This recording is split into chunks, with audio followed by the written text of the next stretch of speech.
Hello and welcome back to nurse concepts coach. आज से हम शुरू कर रहे हैं आपके नर्सिंग कॉम्पिटिटिव के टेस्ट सीरीज़ जो टॉपिक वाइज होंगे और उसमें क्वेश्चन के साथ साथ एक्सप्लेनेशन भी होगा। तो चलिए शुरू करते हैं। आज का टॉपिक है patient positions. Question 1, a patient suffered a blow to the nose causing bleeding. Best position to be provided to the patient is. तो पेशेंट जो है उसके नाक पर किसी ने मुक्का मारा जिसकी वजह से पेशेंट के नाक से ब्लीडिंग होने लगा। तो इस पेशेंट को हम कौन सा पोजीशन देंगे, ये क्वेश्चन है। आपके ऑप्शंस है lean backward head tilted back, lean forward with head tilted back, lean backwards with head tilted forward या फिर lean forward with head tilted forward.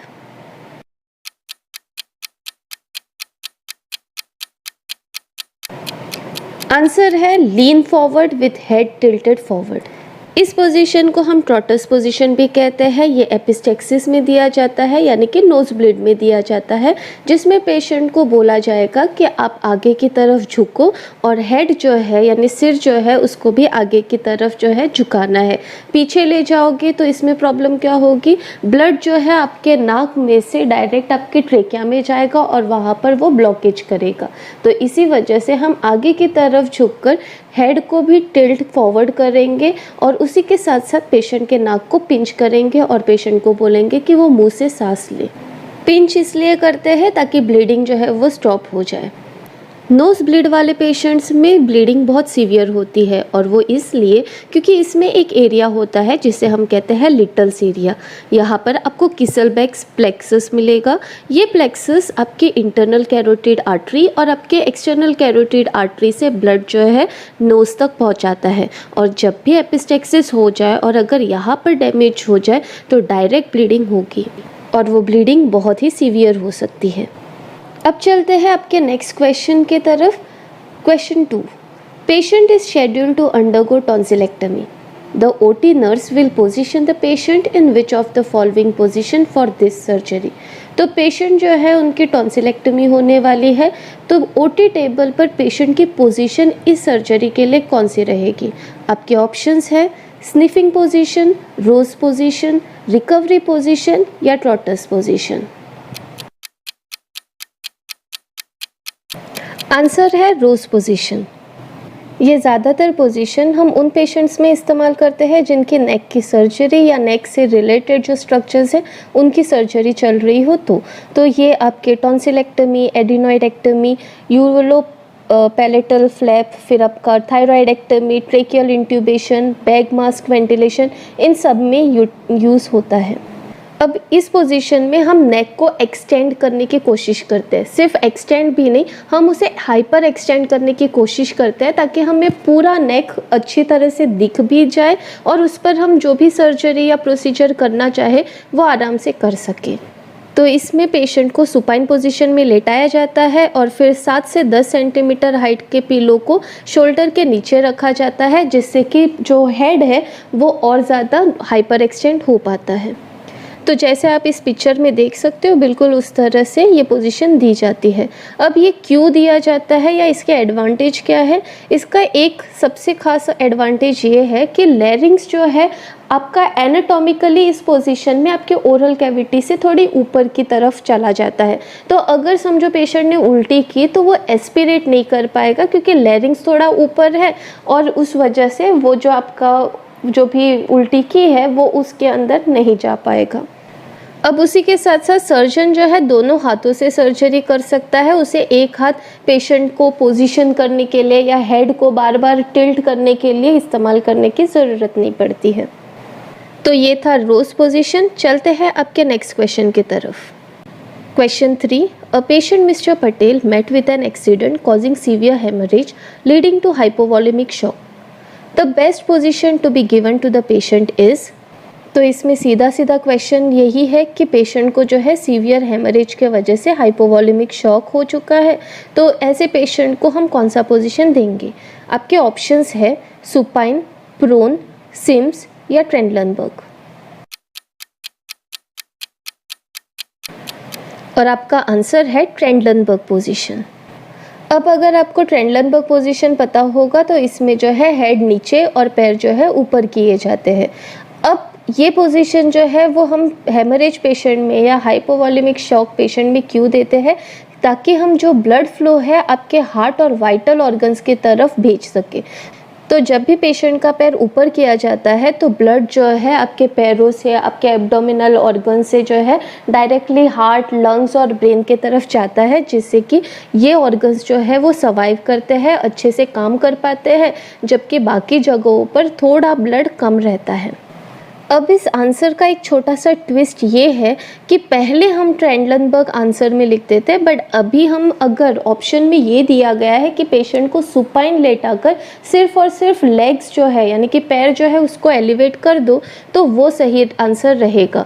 Trendelenburg जो है उसके वजह से कुछ प्रॉब्लम्स हो सकते हैं, स्पेशली अगर पेशेंट को हार्ट या लंग्स की ऑलरेडी कोई बीमारी हो तो उन कंडीशन में हम कभी भी ट्रेंडलनबर्ग पोजीशन नहीं देते हैं, इसी वजह से ये पोजीशन अवॉइड की जाती है।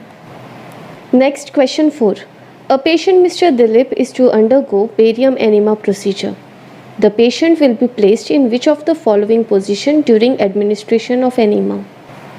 तो क्वेश्चन सीधा है, आपको पूछा गया है कि एनिमा जैसे प्रोसीजर के लिए हम कौन सा पोजीशन देते हैं। आपका ऑप्शन है semi Fowler's, lithotomy, left lateral, prone. Answer है लेफ़्ट लेटरल पोजीशन। अब इस बात पर ध्यान देना कि पोजीशन लेफ़्ट लेटरल है, राइट लेटरल भी नहीं। लेफ़्ट लेटरल पोजीशन अगर दिया जाता है तो इसमें क्या होगा, आपका सिग्मोइड कोलन जो वो मुड़ा हुआ लास्ट पोर्शन होता है आपके लार्ज इंटेस्टाइन का, वो जो है इस तरह से अलाइनमेंट में आता है कि कोई ब्लॉकेज नहीं हो पाता और आराम से आप जो भी एनिमा डाल रहे हो वो आराम से अंदर इंटेस्टाइन में जा पाता है। Next question, Mr. Lowell is diagnosed with glaucoma. Which of the following position is contraindicated in this condition? तो एक पेशेंट है जिनको ग्लूकोमा डायग्नोस हुआ है, उन पेशेंट में कौन सा पोजीशन हम नहीं दे सकते। आपके ऑप्शंस है सुपाइन, ट्रेंडलनबर्ग, डॉर्सल रिकम्बेंट या प्रोन।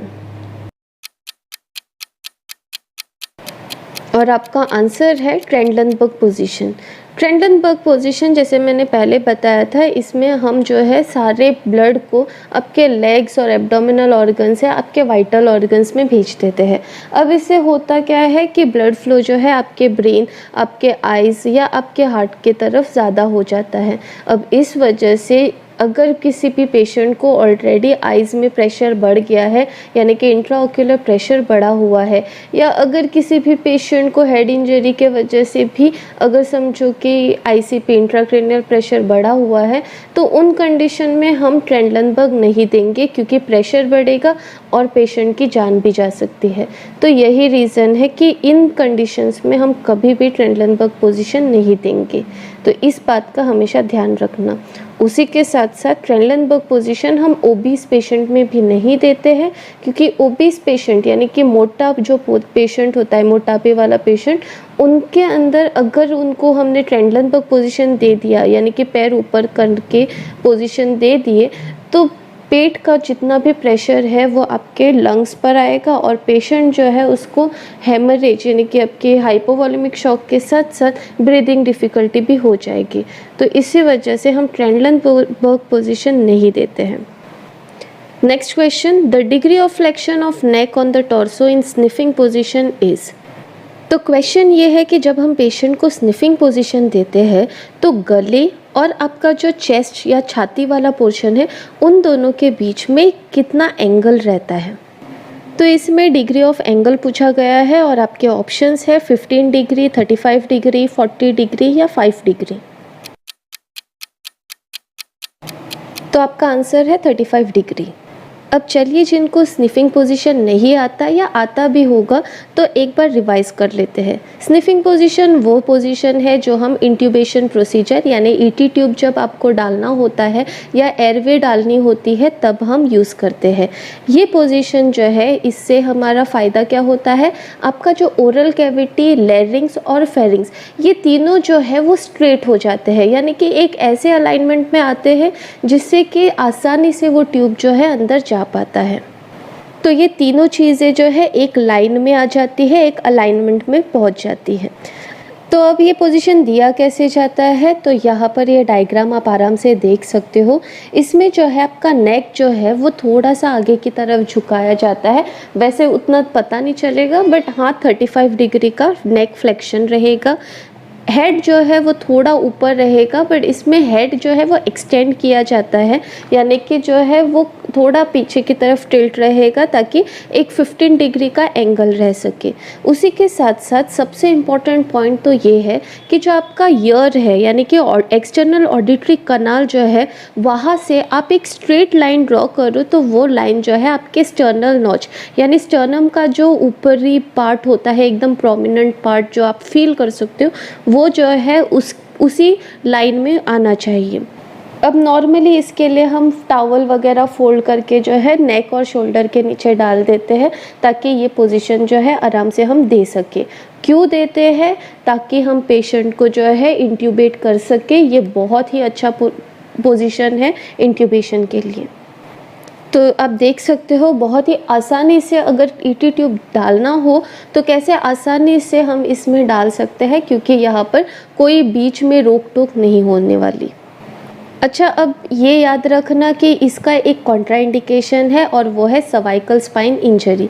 तो अगर पेशेंट को सर्वाइकल स्पाइन इंजरी हुई है तो उनको जो है हम कभी भी ये पोजीशन नहीं देंगे, या वैसे देखा जाए तो स्पाइनल कॉर्ड इंजरी में हम कभी भी सिर को हिलाने की जो है वो मतलब उसे अवॉइड करते हैं। आई होप आपको स्निफिंग पोजीशन समझ आ चुका होगा। चलते हैं नेक्स्ट क्वेश्चन के तरफ। A patient, Mr. Divakar, met with an accident and have head injury with femoral fracture and bleeding from site of fracture. Best position to be given to patient in this condition is। तो एक patient है mister Diwakar जिनको अभी head injury भी हुई है, उनको femoral fracture भी हुआ है और उनको जहाँ पर भी फ्रैक्चर हुआ है वहाँ पर ब्लीडिंग भी हो रही है। तो इन कंडीशन में या इस कंडीशन में हम सबसे अच्छी जो पोजीशन पेशेंट को दे सकते हैं वो कौन सी होगी? आपके ऑप्शंस है supine, prone, CIMS, Trendelenburg. Answer है सुपाइन। ब्लीडिंग देखकर आंसर को ट्रेंडलनबर्ग मत कर देना, क्योंकि पेशेंट को हेड इंजरी भी हो चुकी है और इससे पहले हमने डिस्कस किया था कि हेड इंजरी पेशेंट को हम कभी भी ट्रेंडलनबर्ग पोजीशन नहीं देते हैं, क्योंकि आईसीपी यानी कि इंट्राक्रेनियल प्रेशर बढ़ जाएगा। तो क्वेश्चन को हमेशा ध्यान से पढ़ लेना, समझ लेना और उसके बाद ही आंसर करना है। उसी के साथ साथ जब फ्रैक्चर होता है तो ये याद रखना हमारी प्रायोरिटी होती है कि पेशेंट की जो ब्लीडिंग है उसको स्टॉप करेंगे। और वो कैसे स्टॉप करेंगे? हम जो पेशेंट का जो भी लिम्ब अफेक्ट हुआ है उसको स्टेबलाइज करेंगे, उसकी मोबिलिटी या उसका मूवमेंट जो है जितना हो सके उतना कम रखने की कोशिश करेंगे। तो अगर फीमर का फ्रैक्चर हो चुका है तो पैरों को ऊपर करना बेवकूफ़ी होगी, उससे ब्लीडिंग और ज़्यादा हो जाएगी और पेशेंट को शायद हाइपोवॉलेमिक शॉक हो भी जाए। तो ये सारी चीज़ों का ध्यान देना ज़रूरी है। अब चलते हैं आपके नेक्स्ट क्वेश्चन की तरफ। Mister Das underwent tonsillectomy procedure. Post tonsillectomy the patient must be placed इन। तो यहाँ पर क्वेश्चन ये पूछा गया है कि एक पेशेंट है मिस्टर दास जिनकी टॉन्सिलेक्टमी हुई है। अब पोस्ट ऑपरेटिव पीरियड में पेशेंट को कौन सा पोजीशन देना है? आपके ऑप्शन है रोज position, semi Fowler's position, supine, Trendelenburg.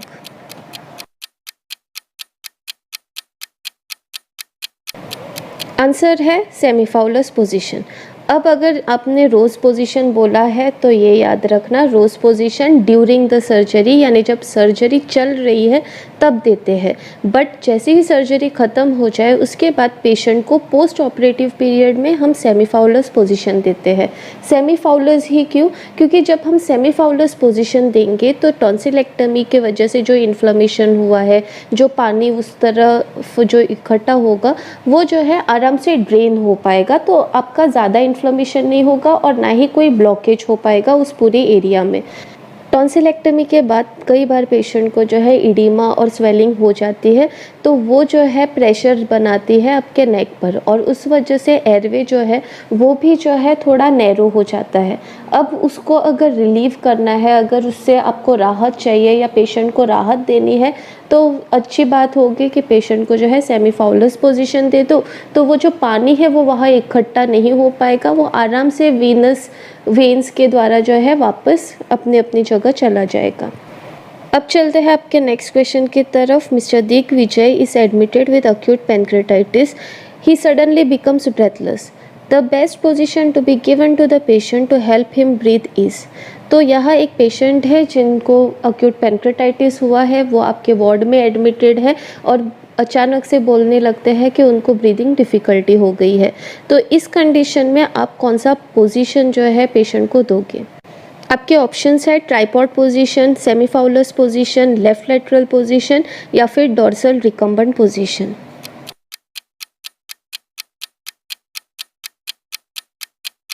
Answer है ट्राइपॉड पोजीशन। ये वो पोजीशन है जिसमें पेशेंट को जो है बिठाया जाता है, सामने कार्डियक टेबल रखा जाएगा और पेशेंट जो है आगे की तरफ जो है थोड़ा झुककर बैठेगा। इससे जो है आपके एयरवेज जो है आराम से ब्रीद इन ब्रीद आउट कर पाते हैं, यानी खुल जाते हैं। इसी वजह से हम ब्रीदिंग डिफ़िकल्टी पेशेंट को जो है ये पोजीशन देना प्रेफर करते हैं। इसी पोजीशन को आप ऑर्थोप्निक पोजीशन, कार्डियक पोजीशन भी कहते हो, ये याद रखना। अब चलते हैं आपके अगले क्वेश्चन की तरफ। A patient is undergoing ECT, post seizure the patient must be placed in which of the following positions. तो क्वेश्चन है कि पेशेंट जो है उसको इलेक्ट्रोकन्वल्सिव थेरेपी चल रही है, सीजर आएंगे जब इस प्रोसीजर में, तो उस टाइम पर उसके बाद जो है हम पेशेंट को कौन सी पोजीशन जो है वो देंगे। आपके ऑप्शंस है recovery position, sniffing position, jack knife position या ऑर्थोप्निक पोजीशन।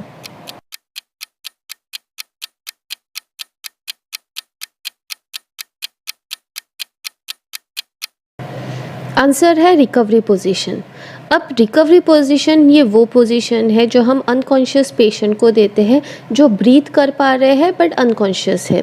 तो जो भी पेशेंट है जिनको चक्कर आ गए या फिर जिनको सीजर आ चुके हैं, तो ऐसे पेशेंट जो अनकॉन्शियस हो जाते हैं बट जिनको वैसे देखा जाए तो कोई लाइफ थ्रेटनिंग कंडीशन नहीं होती, उनको हम रिकवरी पोजीशन दे देते हैं।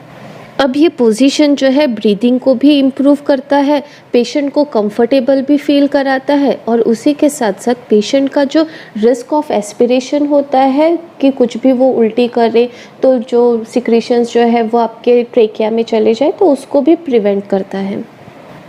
तो कई बार ये पोजीशन जो है फर्स्ट एड की तरह यूज़ किया जाता है। अब इसमें जो है पेशेंट के दोनों पैर जो है सीधे किए जाते हैं और पेशेंट जो है उनका जो नज़दीक वाला जो हाथ है उसको राइट एंगल, मतलब आपके नज़दीक वाला जो हाथ है उसको राइट एंगल पर रखा जाता है बॉडी के। फिर पेशेंट का जो दूर वाला पैर है उसके नीज को बेंड करके उसे थोड़ा सा टर्न किया जाता है, ताकि जो फुट है यानी कि नीचे वाला पार्ट है वो आपके फ्लोर पर रहे और जो एंगल रहेगा वो राइट एंगल पर बेंड होगा आपका ऊपर वाला लेग। तो जैसे आप इस पिक्चर में आराम से देख सकते हो कि ऊपर का लेग जो है वो बेंड रहेगा, नीचे वाला जो है वो सीधा रहेगा और हाथ का प्लेसमेंट भी आप आराम से इसमें देख सकते हो। तो ये है रिकवरी पोजीशन, बहुत ही इफ़ेक्टिव और बहुत ही इम्पॉर्टेंट पोजीशन है। तो आज के इस डिस्कशन में बस इतना ही। आई होप कि आपको ये बहुत ही यूज़फुल लगा होगा और आई होप कि ये आपके लिए यूज़फुल भी रहेगा। आशा करती हूँ कि अगर आपको ये वीडियो पसंद आया होगा तो आप इस चैनल को सपोर्ट भी कीजिएगा, लाइक शेयर और सब्सक्राइब ज़रूर कीजिएगा। अब चलते हैं आपके लास्ट क्वेश्चन की तरफ, जिसका आंसर आपने कमेंट सेक्शन में देना है। इस पिक्चर में जो पोजीशन पेशेंट ने ली हुई है या मेंटेन की है, तो ये पोजीशन का नाम क्या है और ये पोजीशन कौन से पेशेंट या कौन से डिजीज़ कंडीशन के साथ एसोसिएटेड है? जवाब कमेंट सेक्शन में ज़रूर कीजिएगा। And see you soon.